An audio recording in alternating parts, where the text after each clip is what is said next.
Esta conferencia comenzará a grabarse. Yo te iré auxiliando, Juanita, en las diapositivas para me vas diciendo siguiente y bueno, yo le iré dándole aquí, como decimos por ahí coloquialmente, yo le iré picando aquí al aparato para que podamos seguir avanzando. Pues bien, pues bienvenidos y bueno, te auxiliaré también en el chat, si es que alguien se va a comunicar por chat. Juanita, te escuchamos. Bienvenida. Sí, muchas gracias. Bueno, ya estuve tratando de activar la cámara, creo que no se ve, pero bueno, a ver si se restablece en un momentito para que pues nos podamos ver. Bueno, buenas noches a todos, bienvenidos, gracias por su asistencia. Vamos a hablar de un tema que, como decía el doctor Daniel, pues es interesante, pero es actual, ¿no? Es cosas que están sucediendo hoy día y que es importante que las estudiemos, vaya, como profesionales. Ese es por un lado. En cuanto a el desarrollo de esta presentación, bueno, pues iré dando los temas, posiblemente surjan dudas al momento que se presenten. Me gustaría que si alguien tiene alguna inquietud, pues nos lo pueda comunicar vía chat o incluso pedir la palabra, no hay problema si hay alguna interrupción. Aquí lo importante es que pues vayamos compartiendo las experiencias también a raíz de lo que vayamos presentando. Bueno, pues vamos a comenzar y bueno, le pediría al doctor Daniel que me auxiliara con la siguiente diapositiva para poderles presentar. Bueno, este es el orden del día, digamos, de la presentación, lo que pretendemos ver el día de hoy, que son algunos conceptos básicos, conceptos que seguramente pues ya conocen, la relación que tienen los factores socioemocionales con los problemas de aprendizaje, que es en sí la directriz de esta presentación. Vamos a identificar cuál es la importancia precisamente de esta relación cuando hacemos una evaluación, un diagnóstico o una intervención, ¿no? Para que los tengamos en cuenta y finalmente, pues el papel del profesional al momento de detectarlos y que no se nos vayan cuando queremos hacer una prevención, ¿sí? De esto es lo que vamos a hablar el día de hoy. Esperemos que de alguna manera los temas que vayamos revisando sean de utilidad para su ejercicio profesional y pues también nos pueda nutrir a cada una de las personas que estamos aquí. Bueno, parece que ya se activó así la cámara, por acá los saludo. Espero que se encuentren bien. Vamos entonces a iniciar con estos temas para pues dar cabida a todos lo que vamos a ir revisando. Por favor, la siguiente. Ok, vamos a ver los conceptos básicos que les decía son términos que ya pues hemos conocido, pero los vamos a ir pues desglosando un poquito. Por favor, la siguiente. Bien, primeros problemas de aprendizaje. Aquí tenemos una definición de lo que se conoce como problemas de aprendizaje, que básicamente habla de que los niños, alumnos, alumnas, pueden tener un problema en su desempeño, pueden mostrarse más lentos de lo común al momento de realizar las tareas, pueden tener un desinterés marcado por las actividades escolares, una deficiencia en la atención de estímulos escolares y dificultad para concentrarse, ¿no? Así como en términos muy generales, básicamente los problemas de aprendizaje son obstáculos con los que se topa un alumno al momento de estar ejerciendo precisamente la educación, ¿no? El estudio. Entonces, podríamos notar que problemas de aprendizaje puede ser un espectro muy variado. Vamos a ver a continuación cuáles son los tipos de problemas de aprendizaje que existen. La siguiente, por favor. Ok, aquí tenemos una clasificación de lo que serían los problemas de aprendizaje. Ahorita, si alguno de ustedes tuviera algún ejemplo, digamos, con los que se haya topado, como para poderlos englobar aquí, pues me gustaría que lo mencionara. Les voy a comentar a qué se refieren cada uno.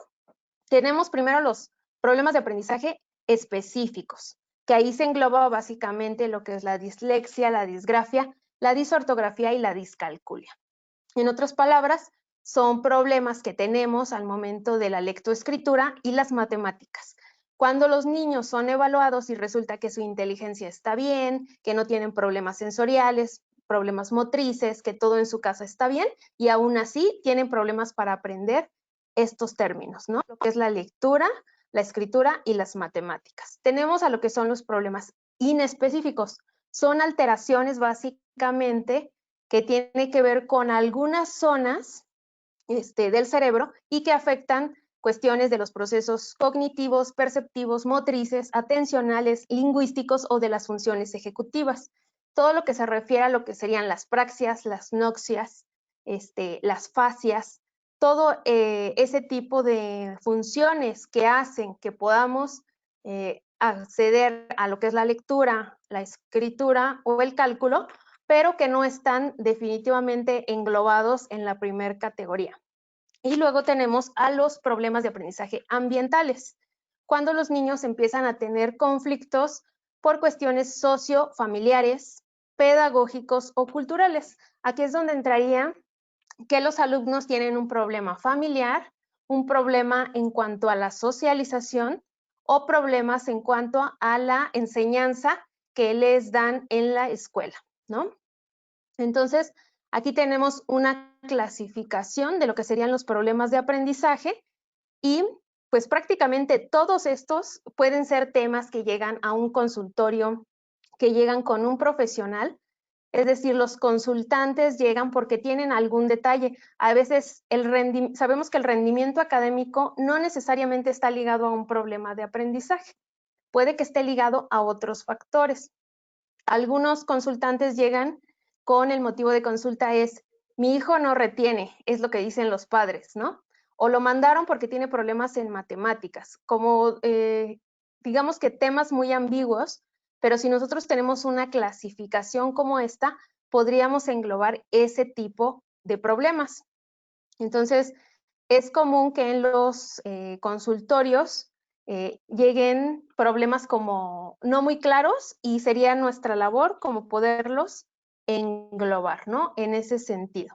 Esto es por respecto al tema de lo que son problemas de aprendizaje. Ahora revisaríamos lo que son factores socioemocionales. La siguiente, por favor. Es que ya le iba a cambiar yo y dije, ¿cuál le cambio si la está presentando el doctor? Perdone. Bueno, factores socioemocionales. Estas son características no cognitivas que influyen en los esfuerzos dirigidos a metas, relaciones sociales saludables y toma de decisiones, y pues prácticamente los adquirimos a lo largo de nuestra vida a través de la educación que nos dan nuestros padres, la educación en la escuela y los patrones culturales. Entonces, los factores socioemocionales abarcan tanto la parte individual y social del sujeto, lo que son la manera en la que siente y cómo se relaciona con los demás. A continuación vamos a ver como un espectro amplio de todo lo que tendríamos en un momento dado que ir detectando o identificando de estos factores. Siguiente, por favor. Bien, aquí tenemos un esquema de lo que son los factores socioemocionales y vamos a pensar en un sujeto y todo lo que lo rodea. Tenemos la parte de él como ser individual, que englobaría pues todo lo que es la autoestima.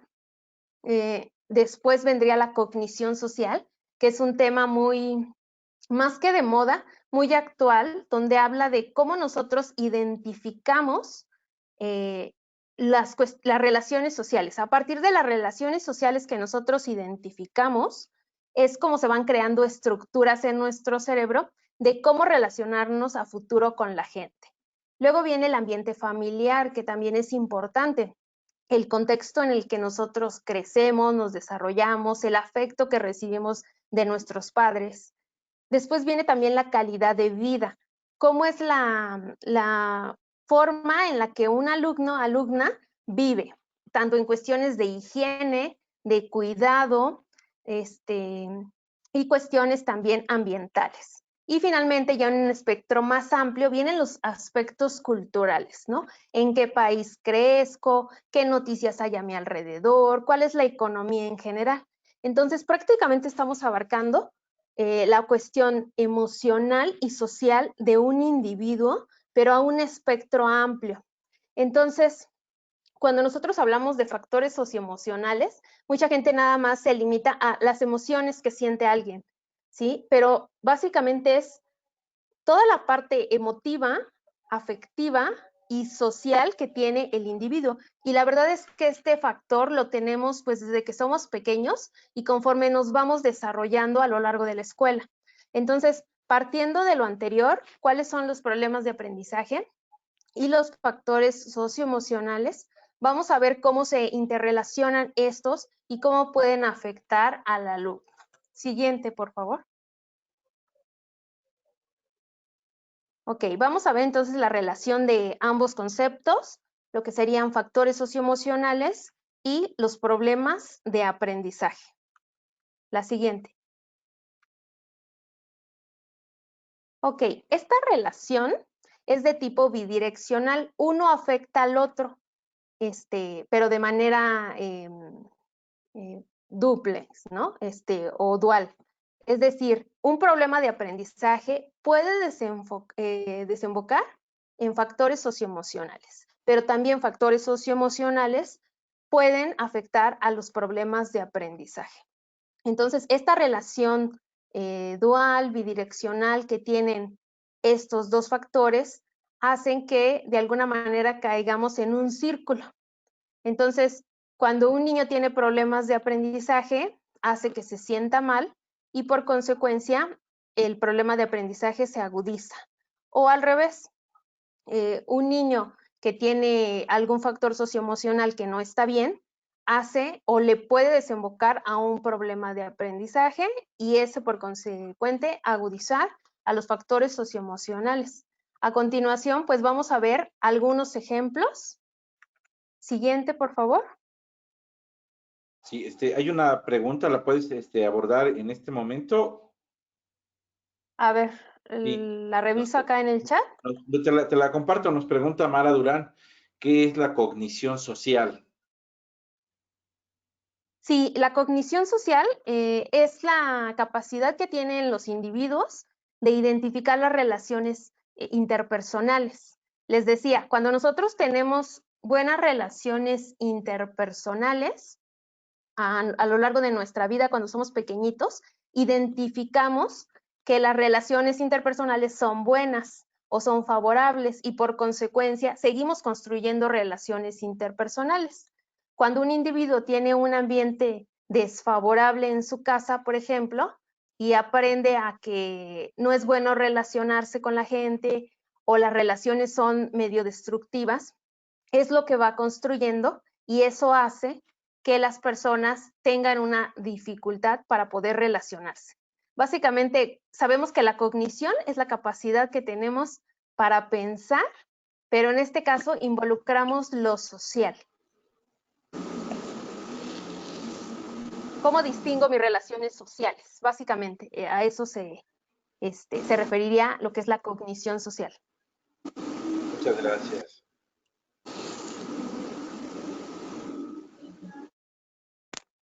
Ok, no sé si me estén escuchando bien. Sí, se escucha bastante bien. Correcto. Bueno, les decía, bueno, antes de que veamos esta diapositiva, el tema social, más que ser un tema de moda, es un tema que se necesitó estudiar. Por ejemplo, si antes se hablaba de la inteligencia emocional, también se habla de la inteligencia social, ¿no? Entonces, si antes se hablaba de la cognición nada más, ahora se habla de lo que es la cognición social.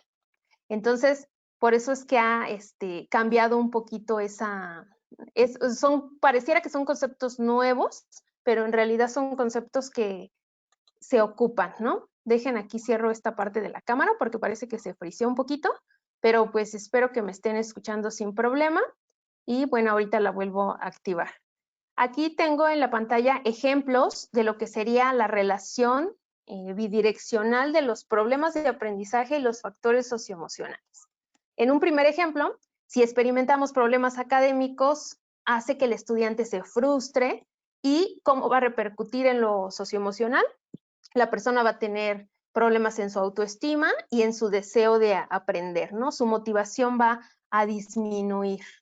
Entonces, sí es una relación bidireccional. Otro segundo ejemplo, experimentar situaciones desagradables, por consecuencia, van a ocupar atención o el espacio de memoria de trabajo que se podría utilizar para aprender.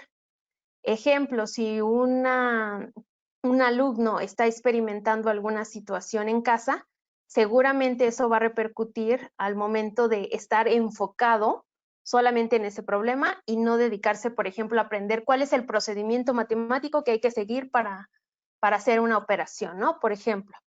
Un tercer ejemplo, este puede ser favorable cuando el alumno tiene apoyo familiar y sentimiento de pertenencia, se va a incrementar su motivación y su compromiso. Es decir, uno puede afectar al otro o viceversa. Entonces, sí hay que entender que esta relación que tienen no hay que dejarla de lado. ¿Por qué la comento? ¿Por qué la manejamos en esta presentación?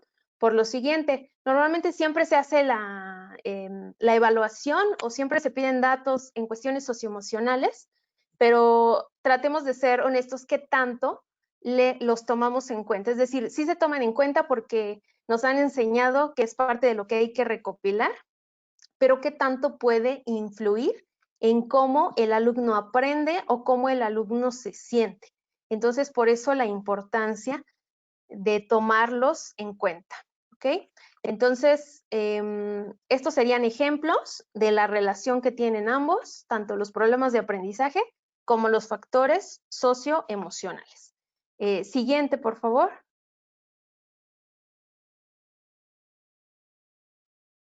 Ok, vamos a ver entonces cómo es que estos factores socioemocionales, al momento de que hacemos una evaluación, un diagnóstico o una intervención, son tomados en cuenta. Vamos a ver la siguiente, por favor.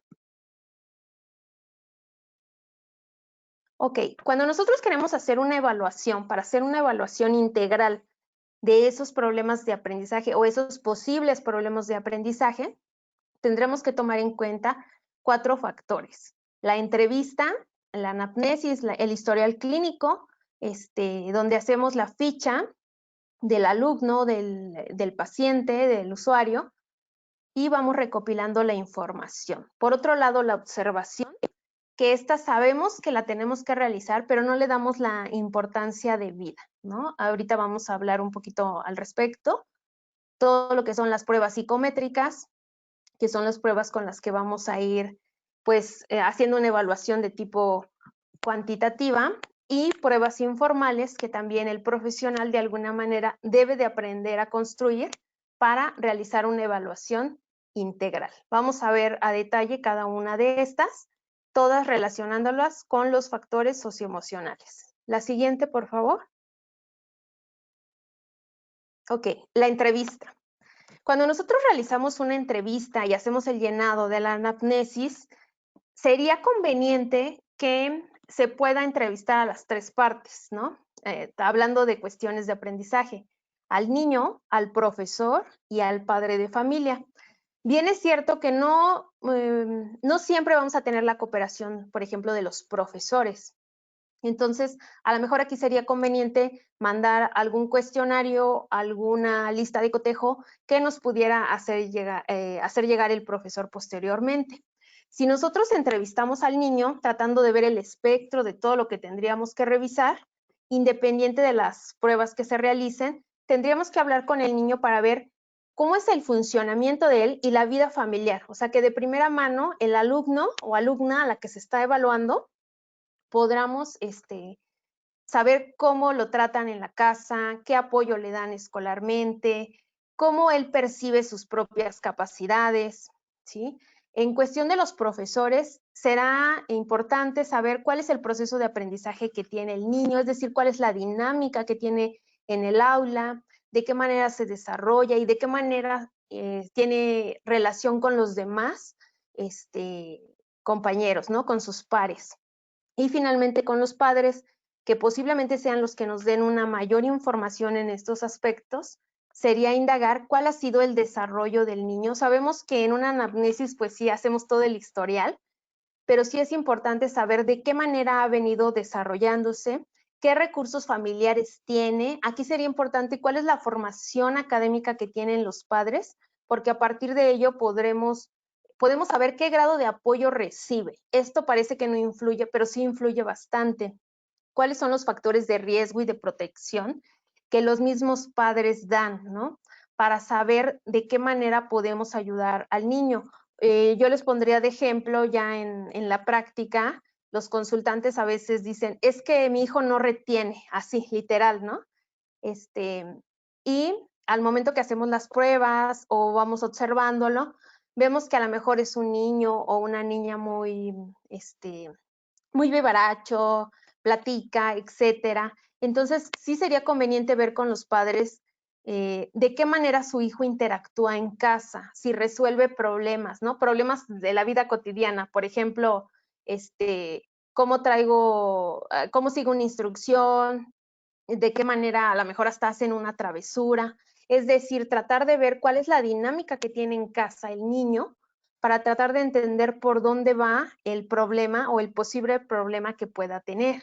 Algunos padres nos reportan cosas como que el niño se distrae mucho, se la pasa viendo videojuegos, etcétera, pero tendríamos que ver qué elementos de apoyo son los que tiene en casa. Y esto pues solamente lo vamos a poder obtener con la entrevista con el padre, pero enfocada en ver una visión integral del alumno, no solamente limitarnos a cuestiones académicas, ¿sí? Esto es parte de lo que podríamos ir revisando en una entrevista en general, ¿no? Como para tener pues una noción integral del alumno, pero a partir pues de la entrevista con estos tres usuarios, ¿no? El niño, el profesor y el padre de familia. Eso es con respecto a la entrevista. Vamos a ver lo que sería la parte de la observación. ¿Sí? ¿Iban a comentar? No sé si... Bueno, vamos a ver observación. Bueno, la siguiente entonces, por favor.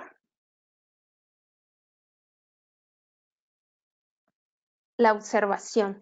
La observación considero que es la herramienta más importante que tiene el profesional. A veces nos queremos recargar siempre en los tests, en las pruebas de tipo cuantitativa y nos perdemos precisamente de esa parte, lo que nosotros podemos observar, ¿no? Entonces, en la evaluación que se haga con el menor, sí es importante observar diferentes aspectos. ¿Qué podríamos observar?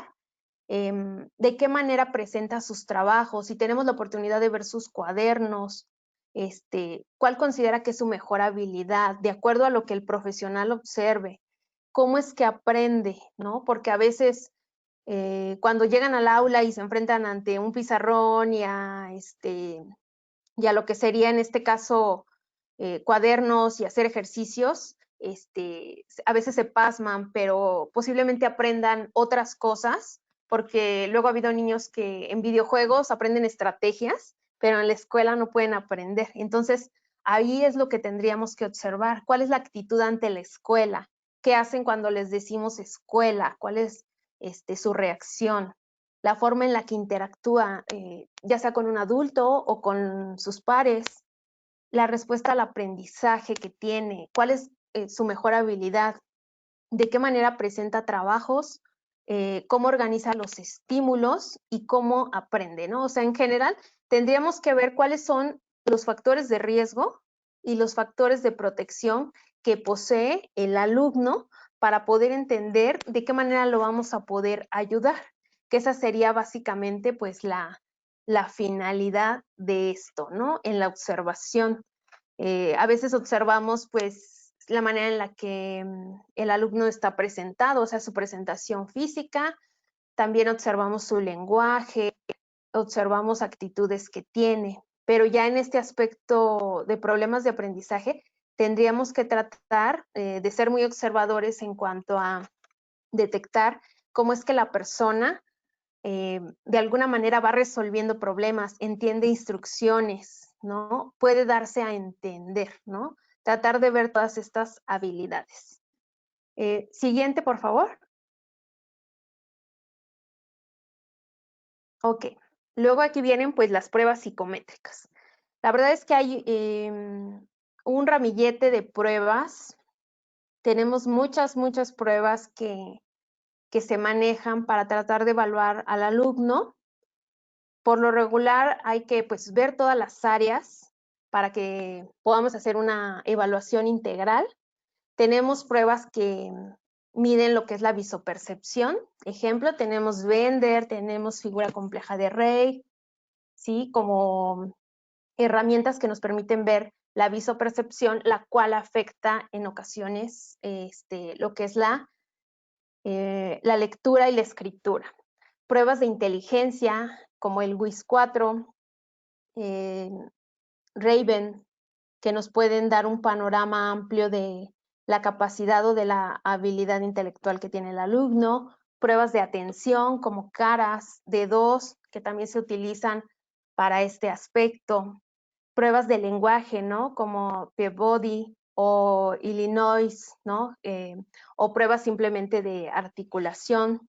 Pruebas de motricidad, que nos permiten de alguna manera cuál es la motricidad gruesa o fina del alumno. Pruebas específicas de aprendizaje. Tenemos lo que son las rúbricas del CISAT, que nos dan una valoración así muy general de lo que es la lectura, la expresión escrita, el cálculo, y ver de alguna manera cuáles son las deficiencias que se puedan utilizar o más bien que pueda tener el alumno en determinado nivel escolar.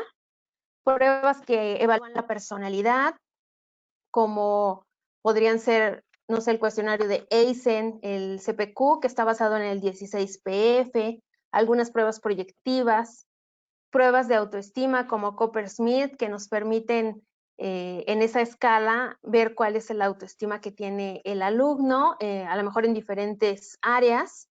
Y muy importante, la calidad de vida, un cuestionario que nos dé a saber cuál es la calidad de vida que tiene el estudiante. Entonces, prácticamente no nada más sería hacerle una prueba de lectura, escritura y matemáticas, sino evaluar todo lo que hay alrededor. Yo sé que muchas de las áreas que estoy mencionando aquí tienen que ver con una cuestión más neuropsicológica, que de alguna manera es un área en la que me estoy formando para dar un mayor panorama a los consultantes. Sin embargo, sí sería importante que en la evaluación que se hace con pruebas podamos abarcar un espectro mayor, ¿no? No nada más limitarnos a las cuestiones meramente escolares, sino tratar de darle peso a factores que sabemos que pueden afectar al alumno en general, ¿sí? Ese sería parte de lo que se integraría en las pruebas psicométricas. Y también, y no menos importante, las pruebas informales, que vamos a ver a continuación. Por favor, la siguiente. Ok, dentro de las pruebas informales, el profesional pues debe de aprender a construir sus propios instrumentos. Sabemos que hay unos lineamientos que deben de seguir los instrumentos psicotécnicos para que tengan cierto valor y no necesariamente recurrir a todas las pruebas estandarizadas que existen.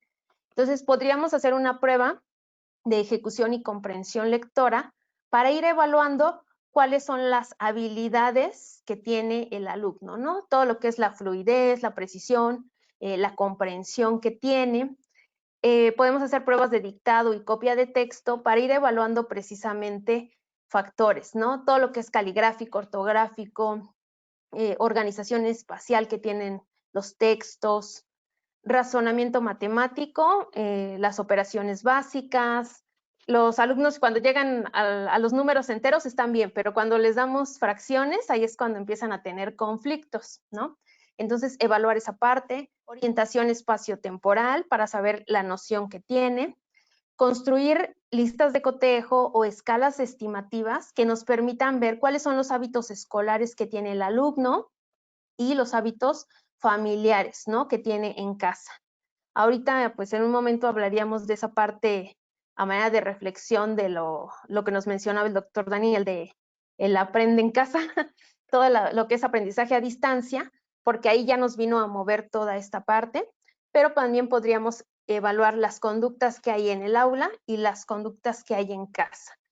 Nosotros podemos ir construyendo nuestros instrumentos que nos pueden servir a futuro o que nos pueden servir para el consultante de ese momento, pero que nos permiten evaluar a la persona. Ahora, ¿cómo entran los problemas? Más bien, ¿cómo entran los factores socioemocionales?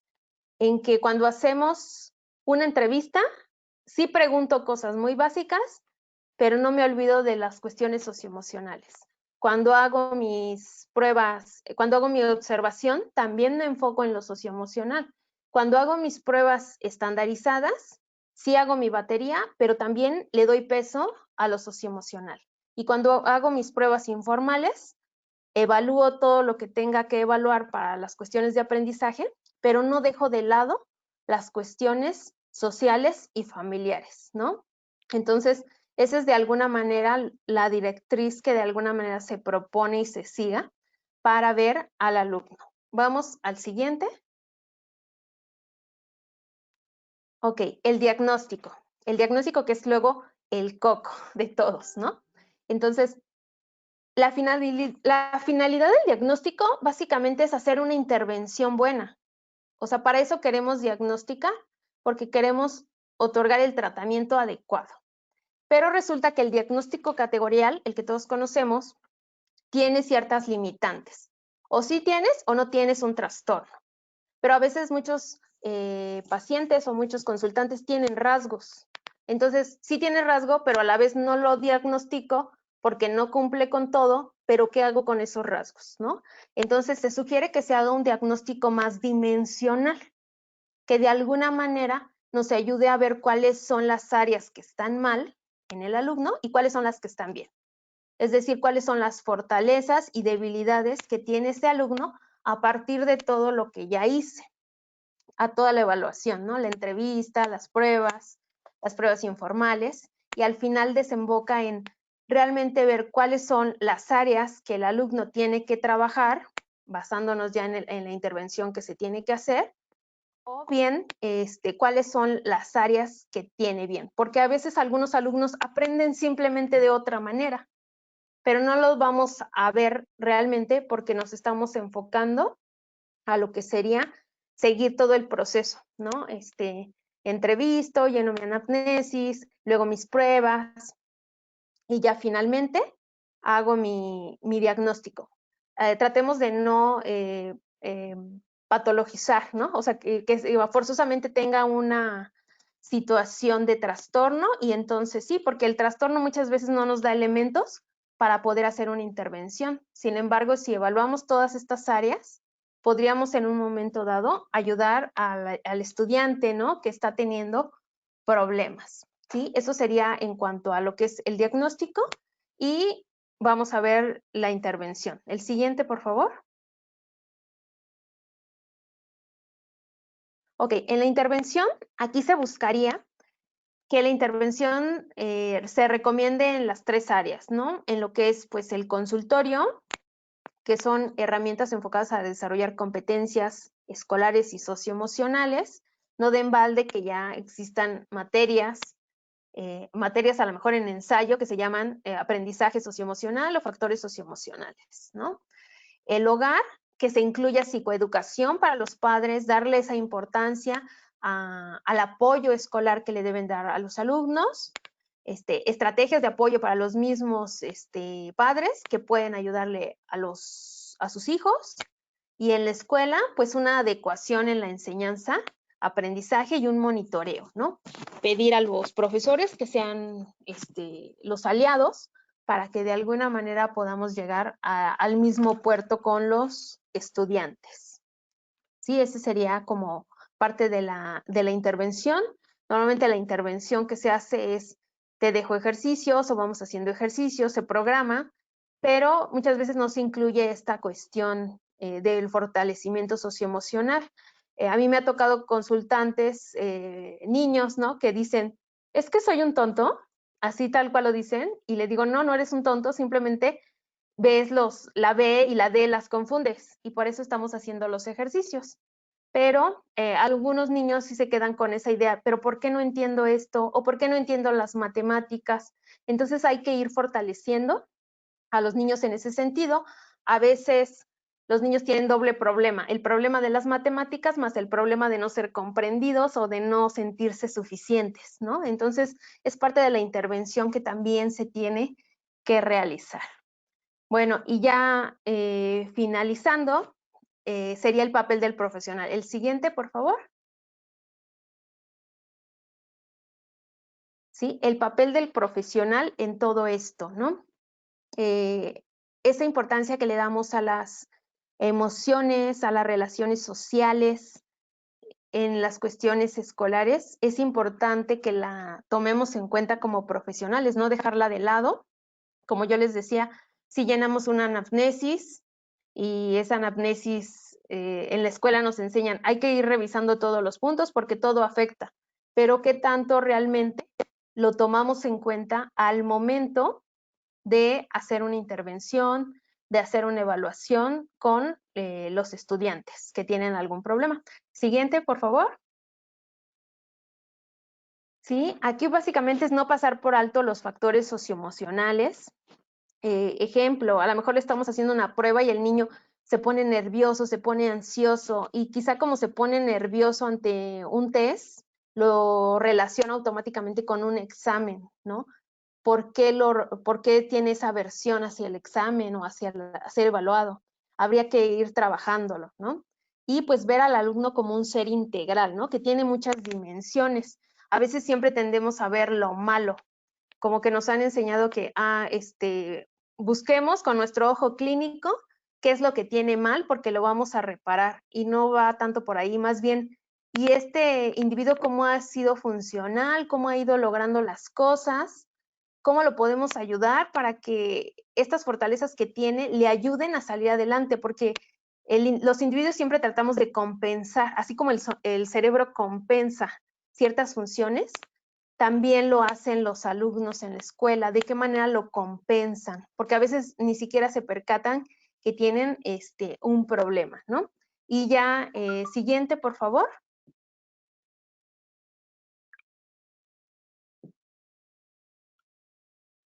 Ok.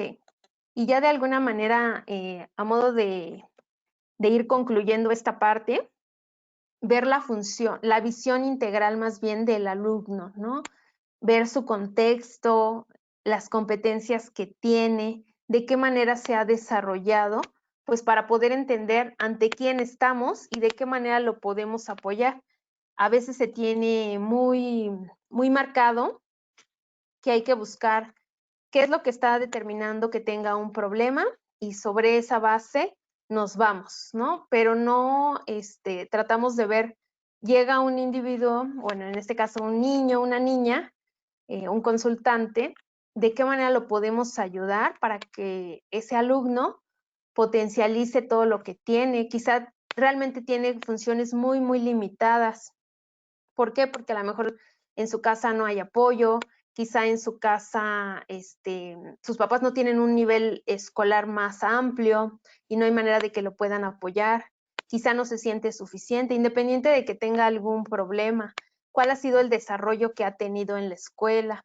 A veces también nos topamos con consultantes que, no sé, tuvieron problemas desde que iban en primero de primaria, pero a la mamá se le ocurrió llevarlo ya hasta que iba en sexto, porque dijo, no, es que algo realmente pasa, ¿no? Entonces no lo atendió a la mejor a tiempo y ahorita ya tiene un rezago amplio, quizás su autoestima ya esté muy mermada. Es decir, hay una serie de factores alrededor que deben de, pues, de ser tomados en cuenta, ¿no? En ese sentido. Ese sería, pues, en términos generales, pues, la presentación que habla, pues, de los factores socioemocionales y tomarlos en cuenta en lo que son los problemas de aprendizaje. ¿Sí? No sé si alguien tenga alguna pregunta en ese sentido o los temas que revisamos. Creo que ya me veo otra vez, como que me veo y no me veo y así. Bueno, aquí tenemos la bibliografía donde pueden obtener la información. ¿Alguien desea hacer alguna pregunta, colegas? Pueden utilizar el chat o abrir su micrófono o alguna aportación también. Son aceptadas, por favor. Bien, y pues no sé, en lo que van escribiendo, pues yo deseo agradecerte, licenciada Juanita, si tú me permites el diminutivo, pues agradecerte aquí públicamente. Y bueno, a nombre, quiero entregarte algo. Yo sé que sería mejor entregártelo en mano, sin embargo, bueno, pues las situaciones no lo permiten. Y bueno, pues a nombre de la Asociación Mexicana de Psicoterapia y Educación, pues deseo entregarte este reconocimiento virtual. Te lo haremos llegar a tu correo electrónico, pero bien, deseo pues no pasar por alto esta gran aportación, la realidad que pues muy valiosa para la comunidad, para la asociación. Y pues bueno, pues mi más grande agradecimiento de manera personal, no solamente a nivel institucional. Y bueno, colegas, asistentes, pues también a ustedes, la realidad es que es muy valioso estar contando. Algunos yo sé que vienen cada mes, otros son nuevos, y ojalá no nos dejen perder estos espacios que puedan acompañarnos cada mes. Ya les informaremos a través de su correo electrónico nuestro siguiente seminario, el tema y la convocatoria, para que, si es de su interés, pues nos hagan favor de escribirnos. De la misma manera, colegas, saben que ustedes pueden obtener una constancia digital de este seminario, y bueno, hay que solicitarla por ahí al teléfono 55 58 21 04 43, ¿ok? Y bien, pues pues muy buenas noches a todos. Los esperamos en nuestros siguientes eventos. Nuestro curso de evaluación psicológica infantil para febrero, técnicas de intervención en terapia infantil para marzo, terapia de juego en particular, nuestro entrenamiento de terapia de lenguaje, y también ya está próximo a iniciar nuestro entrenamiento en psicología clínica e intervención psicoterapéutica. Ojalá que también nos puedan acompañar. Y pues no me resta más que desearles a todos una excelente noche. Hay que cuidarse todos o cuidarnos, porque la realidad, por lo menos aquí en el Estado de México, las cosas están un poquito duras, están un poquito complicadas, ¿no? La aportación que te estamos pidiendo, 120 pesos mexicanos, ¿sí? Y te enviamos una constancia. Ojalá nos puedan apoyar. Y pues bueno, pues muy buenas noches, muchas gracias, licenciada Juanita. La verdad no tengo palabras para describir mi agradecimiento. Que tengan Muchas gracias por la invitación. Al contrario, doctor. bonita noche a todos.